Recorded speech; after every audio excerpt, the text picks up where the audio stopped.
రాష్ట్ర సమగ్ర వార్తావాహిని APTV news. APTV న్యూస్కు స్వాగతం. ముందుగా హెడ్లైన్స్. వక్ఫ్ సవరణ చట్టంపై సుప్రీంలో వాదనలు వినిపించిన కేంద్రం. ఇక స్థానిక ప్రభుత్వాలు deputy CM Pawan Kalyan. Kaleshwaram NDSA రిపోర్టుపై బీఆర్ఎస్ ఎమ్మెల్యే జగదీష్ రెడ్డి ఆగ్రహం. పవన్ మీరు సామాన్యులను దళితులను పట్టించుకోరా? పేర్ని నాని. కొత్త వక్ఫ్ చట్టాల అమలుపై పాక్షికంగా లేదా పూర్తిగా స్టే విధించడాన్ని తాము వ్యతిరేకిస్తున్నామని కేంద్ర ప్రభుత్వం సుప్రీంకోర్టుకు తేల్చి చెప్పింది. మోదీ సర్కార్ కొత్తగా తెచ్చిన వక్ఫ్ సవరణ చట్టంపై అత్యున్నత న్యాయస్థానంలో ఇవాళ వాదనలు వాడివేడిగా జరిగాయి. ఇప్పటికే పలు పార్టీలు, ముస్లిం సంఘాలు వక్ఫ్ సవరణ చట్టానికి వ్యతిరేకంగా వేసిన పిటిషన్లు సుప్రీంకోర్టు విచారిస్తున్న సందర్భంలో కేంద్రం తమ స్టాండ్ను సుప్రీంకోర్టుకు నివేదించింది. కోర్టులకు ప్రత్యక్షంగా లేదా పరోక్షంగా చట్టబద్ధమైన నిబంధనలను నిలిపివేసే అధికారం లేదని కేంద్రం సుప్రీంకోర్టుకు తేల్చి చెప్పే ప్రయత్నం చేసింది. పార్లమెంటు చేసిన చట్టాలకు రాజ్యాంగబద్ధత ఉంది. కోర్టు మధ్యంతర స్టే అధికారాలను సమతుల్యత దీనికి విరుద్ధమని కోర్టుకు తెలిపింది. ఉగ్రదాడి వినయ్ నర్వాల్ భార్యపై అసభ్యకరమైన కామెంట్లు. జమ్మూ కాశ్మీర్లోని పహల్గాంలో ఉగ్రవాది ఘటనలో మరణించిన నేవీ ఆఫీసర్ వినయ్ నర్వాల్ను చూసి భార్య రోధించిన తీరు కోట్లాది మంది హృదయాలను కలిసివేసింది. అయితే ఈ ఘటనపై మధ్యప్రదేశ్కు చెందిన ఒసాఫ్ ఖాన్ అసభ్యకరమైన కామెంట్స్ చేశారు. వినయ్ని చంపించడానికి ఆయన భార్య ఓ షూటర్ని నియమించి ఉండవచ్చు, ముందు ఆమెను విచారించిందంటూ సోషల్ మీడియాలో పోస్ట్ పెట్టారు. దీంతో పోలీసులు ఆయనను అరెస్ట్ చేశారు. హైదరాబాద్లో 200 మందికి పైగా పాకిస్తాన్లు వాళ్ళను వెనక్కి పంపాలని రేవంత్ ప్రభుత్వానికి అమిత్ షా ఆదేశాలు. పాకిస్తానీలను వెనక్కి పంపించండి. రాష్ట్రాలకు కేంద్రం ఆదేశాలు. పహల్గాం ఉగ్రదాడి నేపథ్యంలో కేంద్ర హోంమంత్రి అమిత్ షా రాష్ట్రాలకు కీలక ఆదేశాలు జారీ చేశారు. ఈ విషయంపై ఆయా రాష్ట్రాల సీఎంలకు ఫోన్ చేసిన అమిత్ షా కాగా హైదరాబాద్లో 200 మందికి పైగా పాకిస్తానీలు ఉన్నట్లు గుర్తించిన పోలీసులు దీంతో హై అలర్ట్ ప్రకటించి వారిని వెనక్కి పంపేందుకు చర్యలు చేపట్టిన పోలీసులు. పహల్గాం ఉగ్రదాడిపై ప్రధాని మోదీ స్ట్రాంగ్ వార్నింగ్ ఇచ్చిన విషయం తెలిసిందే. ఈ విషయంపై పాక్ మాజీ క్రికెటర్ కనేరియా స్పందించారు. ఈ విషయంలో మోదీని అభినందిస్తున్నారంటూ సంచలన ప్రకటన చేశారు. మోదీ ఇంగ్లీష్లో ప్రసంగిస్తూ హెచ్చరికలు చేయడంపై దానిష్ ప్రశంసలు కురిపించారు. గాజాలో మాదిరిగా ఇక్కడ కూడా ఉగ్రవాద ముగింపుకు ఇది నాంది అని ఆశిస్తున్నట్లు ఎక్స్ వేదికగా ఆయన ట్వీట్ చేశారు. And punish every terrorist and their backers. We will pursue them to the ends of the earth.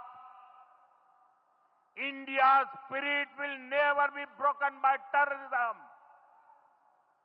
Terrorism will not go unpunished. Every effort will be made to ensure that justice is done. The entire nation is firm in this resolve. Everyone who believes in humanity is with us. I thank the people of various countries and their leaders who have stood with us in these times. స్థానిక సంస్థలు అన్ని రంగాల్లో స్వావలంబన సాధించి స్థానిక ప్రభుత్వాలుగా మారేలా ప్రతి ఒక్కరు కృషి చేయాలని ఉప ముఖ్యమంత్రి పవన్ కళ్యాణ్ పిలుపునిచ్చారు. దానికి ప్రభుత్వం అన్ని విధాలా సహకరిస్తుందని హామీ ఇచ్చారు. ప్రతి గ్రామ పంచాయతీలో జాతీయ సమగ్రత ప్రాంగణాలు నెలకొల్పాలని, అక్కడే జాతీయ స్తూపం నిర్మించాలన్నారు. పంచాయతీరాజ్ దినోత్సవం సందర్భంగా గురువారం మంగళగిరిలోని సీకే కన్వెన్షన్ హాల్లో ఏర్పాటు చేసిన కార్యక్రమంలో ఆయన ప్రసంగించారు. గ్రామ పంచాయతీలు బలంగా ఎదగాలని, ఆర్థిక, సామాజిక, రాజకీయ సమన్వయంతో ఐక్యంగా పనిచేయాలని, అన్ని రంగాల్లో స్వయం ప్రతిపత్తి సాధించాలని, అభివృద్ధి ఆకాంక్ష కలగలిగిన స్వర్ణ గ్రామాలుగా వెలగాలని ఆకాంక్షించారు. కూటమి ప్రభుత్వంలో చాలా ఇష్టంగా పంచాయతీరాజ్ గ్రామీణ అభివృద్ధి శాఖను చేపట్టాను. 2 నెలల పాటు సమగ్ర పరిశీలన చేసిన తర్వాత అధికారుల సమావేశంలో నేను చెప్పింది ఒకటే, ఏ పనికి ఎంత కేటాయింపు జరిగిందో అదే పనికి నిధులు ఖర్చు చేయాలి. పారదర్శకంగా పనులు జరగాలని, ఎలాంటి మళ్లింపులు, వృధా ఖర్చులు లేకుండా పల్లెల్లో సౌకర్యాలు, వసతులు సమకూర్చాలని చెప్పారు. ఆ ప్రకారం ఇప్పుడు పనులు జరుగుతున్నాయని తెలిపారు. కొలపూలు మండలంలోని సుమారు 225 సంవత్సరాల చరిత్ర కలిగిన సీతారామస్వామి దేవాలయంలో ప్రాకార మండప నిర్మాణానికి 1,32,00,000 అంచనా వ్యయంతో నిర్మాణ పనులకి శంకుస్థాపన చేయడం జరిగింది. దీని ద్వారా దేవాలయ ఆధునిక సౌకర్యాలు కూడా కల్పించడం జరుగుతుంది. 24-25 ఆర్థిక సంవత్సరంలో ఆంధ్రప్రదేశ్ రాష్ట్ర ప్రభుత్వం బీసీ మరియు కాపు ఎకనామికల్లీ వీకర్ సెక్షన్ వర్గాలకు చెందిన మహిళల ఆర్థికాభివృద్ధి కోసం ఉచిత ప్రాథమిక దర్జీ శిక్షణ పథకాన్ని ప్రారంభించింది. 45, 60, 90 రోజుల పాటు నిర్వహించే శిక్షణకు ఎంపికైన శిక్షణా సంస్థ ఎస్టీపీలు అందిస్తున్నాయి. ఈ పథకంలో భాగంగా పిఠాపురం నియోజకవర్గంలోని 3,456 మహిళలకు 8.64 కోట్ల విలువైన కుట్టు మిషన్లు నేడు పంపిణీ చేయడం జరుగుతూ ఉంది. అకాల వర్షాల ప్రభావాన్ని తగ్గించేందుకు పిఠాపురం నియోజకవర్గంలోని చిన్న సన్నకారు రైతులు ధాన్యాన్ని రక్షించేందుకు 26 లక్షల వ్యయంతో 2000 టార్పాలిన్లను సిద్ధం చేసి నేడు ఉచితంగా రైతులకు అందజేయడం జరుగుతుంది. ఇందులో 1000 టార్పాలిన్లు 13 లక్షలు ఓఎన్జీసీ వారి కార్పొరేట్ సోషల్ రెస్పాన్సిబిలిటీ నిధులు, 1000 టార్పాలిన్లు జిల్లా నిధులతోటి సమకూర్చడం జరుగుతుంది. వ్యవసాయ యాంత్రీకరణలో భాగంగా రైతుల సమయాన్ని ఖర్చులను తగ్గించడమే కాకుండా వ్యవసాయ శాఖపై 50% సబ్సిడీపై వ్యవసాయ పరికరాలు, ఈ పిఠాపురం నియోజకవర్గంలోని 103 పరికరాలు, అవి 14 రోటివేటర్లు, 39 పవర్ టిల్లర్స్, 50 స్ప్రే రైతులకి చేయడం జరుగుతుంది. దీని ద్వారా సుమారు 25,000 ఎకరాలు గల రైతులకి మేలు చేకూరుతుంది. ఉపాధి హామీ పథకం ద్వారా పిఠాపురం నియోజకవర్గంలో 18.2 కోట్ల విలువ గల 31 కిలోమీటర్ల పొడవైన 276 సీసీ రోడ్లు. కాళేశ్వరం ఎన్డీఎస్సీ రిపోర్టుపై బీఆర్ఎస్ ఎమ్మెల్యే జగదీష్ రెడ్డి ఆగ్రహం. అది ఎన్డీఎస్సీ రిపోర్టు కాదు, ఎన్డీఏ రిపోర్టు. ఎన్డీఎస్సీ రిపోర్టు ఎవరు విడుదల చేశారు, ఎక్కడ విడుదల చేశారు? కేవలం కొన్ని పత్రికలు కలలో వచ్చినట్లు రేవంత్ రెడ్డి ఆదేశాల మేరకు కాళేశ్వరం పట్ల తప్పుడు వార్తలను ప్రచారం చేస్తున్నారు. బడేబాయ్ చోటాబాయ్ ఇద్దరు కలిసి కేసీఆర్ సభను ఆగం చేద్దామని కుట్ర చేస్తున్నారు. కానీ వాళ్ళ కుట్రలను నమ్మే పరిస్థితుల్లో తెలంగాణ ప్రజలు లేరు. గుజరాత్, బీహార్లో కట్టడం పూర్తి అవ్వకముందే కూలిపోయిన ప్రాజెక్టుల మీద ఎన్డీఎస్సీ రిపోర్టు ఎందుకు ఇవ్వదు అంటూ మాజీ మంత్రి ఎమ్మెల్యే జగదీష్ రెడ్డి వ్యాఖ్యానించారు. కానీ అది ఎన్డీఎస్సీ రిపోర్ట్ కాదు, ఎన్డీఏ రిపోర్టు. కాంగ్రెస్ బీజేపీలు కలిసి తయారు చేసిన ఎన్డీఏ రిపోర్ట్. విచిత్రం ఏంటంటే దాంట్లో ఎన్డీఏ భాగస్వామ్యం వరకే ఉండాలి, కానీ తెలంగాణ కాంగ్రెస్ కూడా దాంట్లో భాగస్వామ్యం ఉంది ఆ ఎన్డీఏ రిపోర్ట్లో. లేకపోతే ఏమైనా బుద్ధి ఉండాలి కొంచెమన్నా. ఆనాడేమో ఎన్నికల ముందు తెల్లారే వరకే ఉరికొచ్చిండ్రు, ఏదో అయిపోయినట్టు. అసలు అది ప్రాజెక్ట్ అనేది ఒకటి కట్టినరా, ఆడ ఉన్నదా లేదా కూడా చూడలేదు వీళ్ళు. ఒకటే పూటలో హైదరాబాద్కి వచ్చి పోయి తెల్లవరకే లీకేజ్ ఇచ్చిండ్రు. ఆ నివేదిక ఎవరికి ఇచ్చిమని కూడా చెప్పలే. మొట్టమొదటి బీజేపీ నాయకులు మాట్లాడినారు, తెల్లవారి నుంచి వెళ్ళి ఇక్కడ ఉన్న కాంగ్రెస్ నాయకులు మాట్లాడినారు చాలా స్పష్టంగా. ఏంటిది? కేసీఆర్ని దెబ్బకొట్టాలి. ఇక్కడ మోడీ గారి నాటకంలో భాగంగా ఇచ్చిండ్రు. ఏముంటుంది మరి దాంట్లో? ఇస్తే ఏముంటుంది దాంట్లో? ఇక అది ఊళ్ళల్లో ఒకటి ఉంది, మొరటిగా చెప్తే కానీ దేనికో రాసుకొని పారేసుకోమంటారు ఎవడో. నేను కాగితం తెస్తే గట్ట రాసుకొని పారేసుకోవడం కూడా పనికిరాదు ఆ నివేదిక. అదో నివేదిక, దానికో ప్రశ్న, దానికో ఆన్సర్ కావాలన్నా? ఏముంటుందో తెలియదా? ఎందుకు వచ్చిందో తెలియదా? ఇప్పుడు అసెంబ్లీ ఎన్నికల ముందు ఒక 2 రోజుల ముందు డిప్యూటీ సీఎం పవన్ కళ్యాణ్ సొంత నియోజకవర్గం పిఠాపురంలో దళితులను వెలివేస్తే ఆయన అస్సలు పట్టించుకోలేదని, ఇక దళితురాలైన హోంమంత్రి అనిత సైతం ఆ వైపై కన్నెత్తి చూడడం లేదని వైఎస్ఆర్సీపీ నేత మాజీ మంత్రి పేర్ని నాని ధ్వజమెత్తారు. వీరయ్య చౌదరిని మధ్య గొడవల్లో చంపేస్తే హోంమంత్రి అక్కడికి పరిగెత్తారని, మీకు డబ్బున్న వారే కనిపిస్తారా అంటూ పేర్ని నాని ప్రశ్నించారు. మీకు డబ్బున్న వారనే తప్పితే పేదలు, సామాన్యులు, దళితులను పట్టించుకోరని నిలదీశారు. ఇంతకంటే దిగజారిన దిక్కుమాల ప్రభుత్వం మరొకటి ఉంటుందా అని పేర్ని నాని మండిపడ్డారు. ఈరోజు శుక్రవారం తాడేపల్లిలోని వైఎస్ఆర్సీపీ కేంద్ర కార్యం నుంచి మాట్లాడారు పేర్ని నాని. అప్పు చేయాల్సినటువంటి పని లేకుండా ఆయన సంపద సృష్టిస్తాడు. ఆ సృష్టించినటువంటి సంపదతో మనందరి కోరికలు తీరిపోతాయి, మనకిచ్చిన మాటలు అమలవుతాయి. అలాగే జగన్మోహన్ రెడ్డి గారు చేసిన అప్పులు కూడా మనం తీర్చేయచ్చు అని చెప్పని వీళ్ళందరూ కూడా బాగా డబ్బాలు కొట్టారు. మనందరికీ పెద్ద సినిమా చూపించారు, 70mm సినిమా చూపించారు. ప్రజలు ఈ ఆంధ్రజ్యోతి రాధాకృష్ణ గారు, దివంగత రామోజీరావు గారి ఇద్దరి రాతలను కానీ, లేదా వారి టీవీ ఛానల్లో మాటలను కానీ, లేదా చంద్రబాబు నాయుడు, లేదా ఆయన ఒత్తాసు పలికే పవన్ కళ్యాణ్ గారు, వీళ్ళందరి మోసపు మాటల్ని నమ్మినటువంటి ప్రజలు ఓట్లేస్తే ఇప్పుడేం చెప్తున్నారు, ఏం చేస్తున్నారు? తలకు మించినటువంటి అప్పులు చేస్తున్నారు వీళ్ళందరూ కూడా. ఈ అప్పులు ఎంత అంటే అప్పులు చేయటంలో ఎంత సిద్ధహస్తులంటే 2014కి ఈ రాష్ట్రానికి ఉన్నటువంటి అప్పు 1,40,000 కోట్ల రూపాయలు ఆంధ్రప్రదేశ్ రాష్ట్రం అప్పు అయితే, నారా చంద్రబాబు నాయుడు గారు, పవన్ కళ్యాణ్ గారు, భారతీయ జనతా పార్టీ ముగ్గురు కలిసి 2014లో వారు ఏర్పాటు చేసినటువంటి ప్రభుత్వం 2019లో జగన్మోహన్ రెడ్డి గారు ముఖ్యమంత్రి అయ్యే నాటికి 2,57,500 కోట్ల రూపాయలు అప్పులు చేయడం జరిగింది.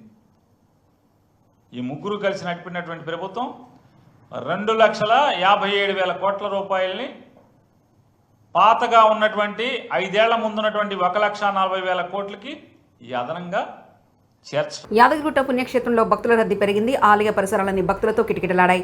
వేసవి సెలవు దృష్ట్యా భక్తులు ఆలయానికి తరలివచ్చారు. శ్రీ లక్ష్మీ నరసింహస్వామి వారి దర్శనానికి భక్తులు క్యూ లైన్లో బారులు తీరారు. ప్రసాద విక్రయశాల, సత్యనారాయణ స్వామి వ్రతమండపం, కొండ కింద విష్ణు పుష్కరిణి, కార్ పార్కింగ్, బస్టాండ్ ప్రాంతాల్లో భక్తుల సందడి నెలకొంది. మరోవైపు పహల్గాం ఉగ్రదాడి నేపథ్యంలో ముందస్తుగా దేవస్థానం తమ భద్రతా బలగాలను అప్రమత్తం చేసినట్లు ఆలయ ఈవో భాస్కర్రావు తెలిపారు.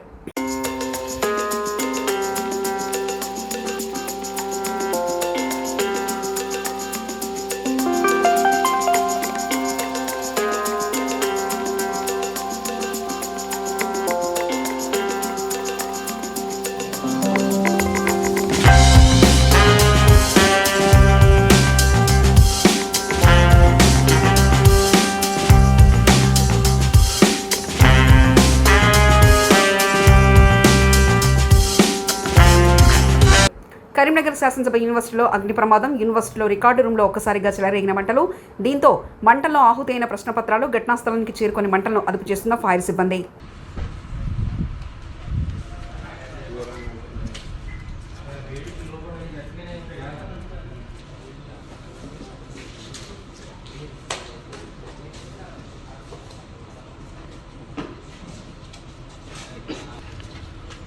అలా కూడా వచ్చింది అటు. పుల్వామా జిల్లా త్రాల్లో ఉగ్రవాది ఆసిఫ్ ఖాన్ ఇంటిని పేల్చేసిన భారత సైన్యం.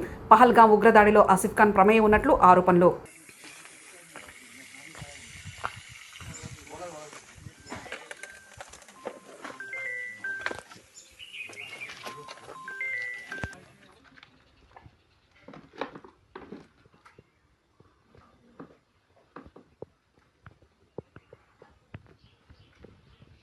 పహల్గాం ఉగ్రదాడికి నిరసనగా హైదరాబాద్లో శుక్రవారం ప్రార్థనల అనంతరం హిందుస్థాన్ జిందాబాద్, పాకిస్తాన్ ముర్దాబాద్ అంటూ నిరసన తెలిపిన ముస్లింలు.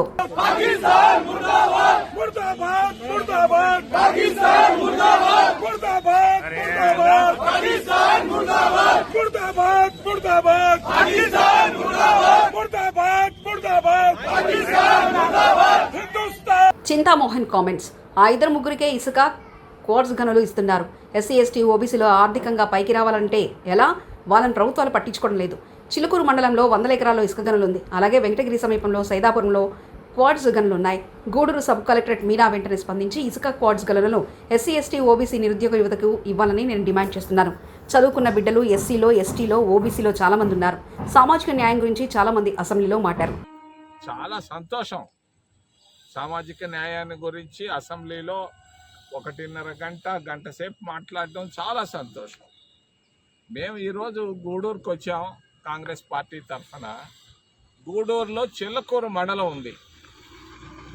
చిల్లకూరు మండలంలో 100 ఎకరాల్లో సిలికాన్ ఇసుక ఉంది. మరి ఈ ఇసుకను ఓబీసీలకు, ఎస్సీలకు, ఎస్టీలకు కేటాయించమని మేము సబ్ కలెక్టర్ మీనాని మేము డిమాండ్ చేస్తున్నాం. ఎందుకు?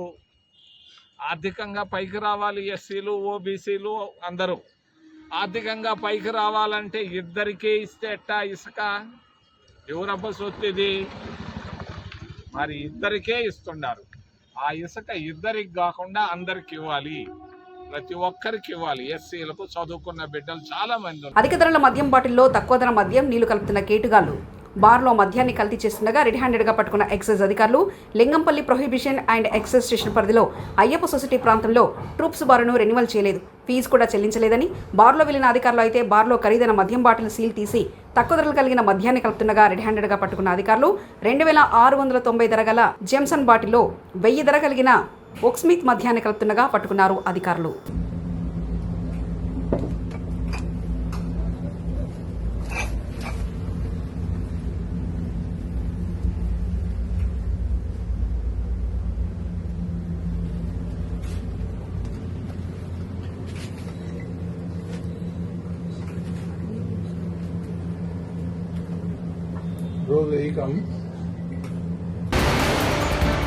వక్ఫ్ సవరణ చట్టంపై సుప్రీంలో వాదనలు వినిపించిన కేంద్రం.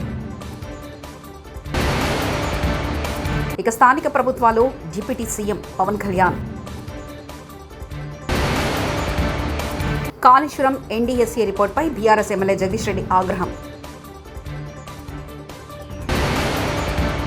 పవన్ మీరు సామాన్యులను దళితులను పట్టించుకోరా పేర్ని నాని.